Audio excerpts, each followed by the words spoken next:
Une spécificité en Angular, c'est que on peut communiquer d'un parent avec un enfant avec un input, mais on peut aussi communiquer d'un enfant vers un parent avec un output.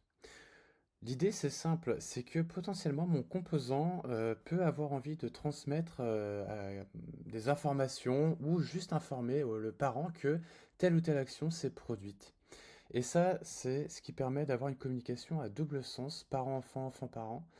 C'est une des spécificités de ce framework. Alors, comment ça se met en place? On va créer un petit composant,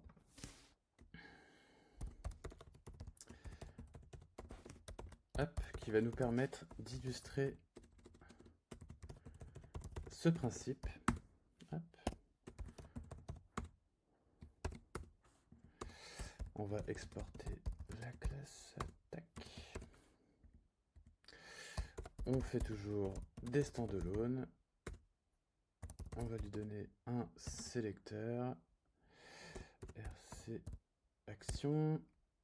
Un template parce que c'est ce qui fait qu'un composant est un composant. Notre composant ici est vide, mais supposons qu'il dispose d'un bouton, un simple bouton. Voilà.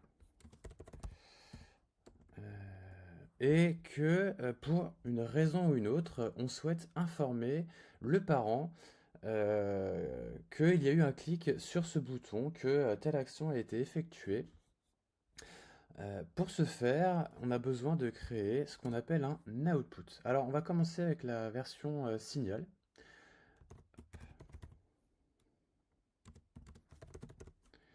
Hop.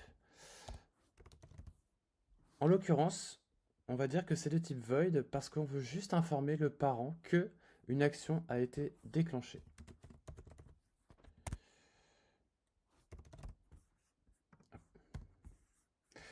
Dans notre composant lui-même, on pourrait très bien avoir, donc on récupère l'événement click, d'accord, qui est l'événement Angular pour catcher l'événement onClick du HTML, sur lequel on va pouvoir rattacher une fonction, ok, qui va peut-être faire un tas de choses au sein de ce composant.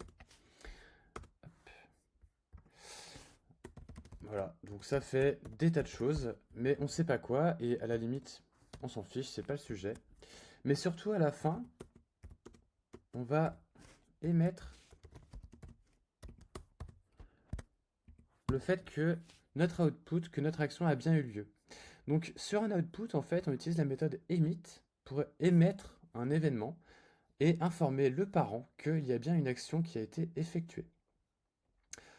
Le fait de le placer en début ou en fin de méthode, c'est libre à vous, c'est suivant dans quel ordre vous souhaitez que les choses soient exécutées. Là, en l'occurrence, je l'ai mis à la fin parce que j'imagine que mon composant fait un tas de choses et que seulement à la fin, il souhaite informer le composant parent qu'il y a eu une action d'effectuer. Au niveau du parent, ça se présente de cette manière. On appelle notre composant, comme on l'a déjà vu par ailleurs. Hop. Et là, contrairement aux inputs, ce ne sont plus des crochets, ce sont des parenthèses que l'on va utiliser. C'est ce qui va permettre d'identifier les événements et les distinguer des attributs.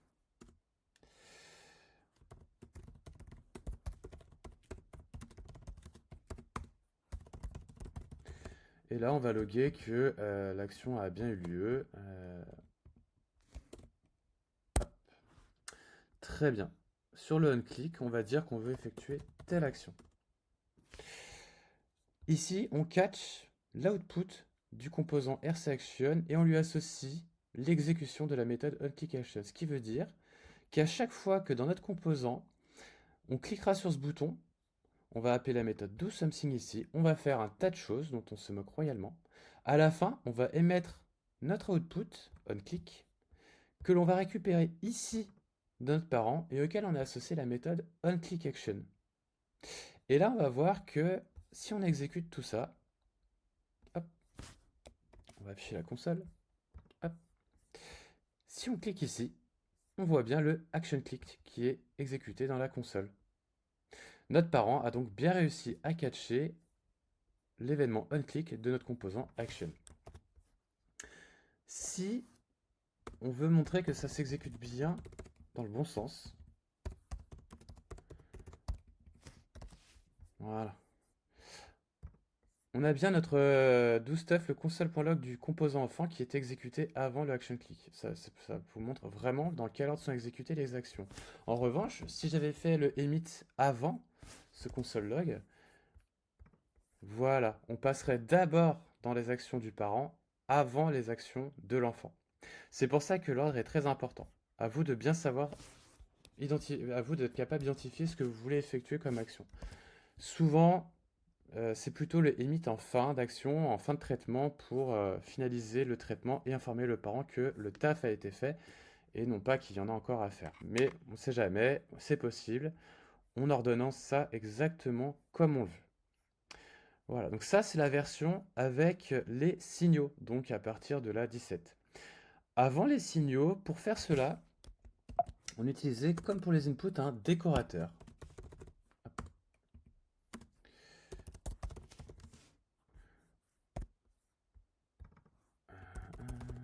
Et c'était la classe EventEmitter qui était utilisée.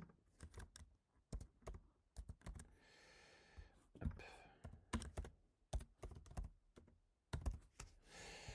Mais le fonctionnement, comme tu peux le voir, est exactement le même. Je n'ai absolument rien changé.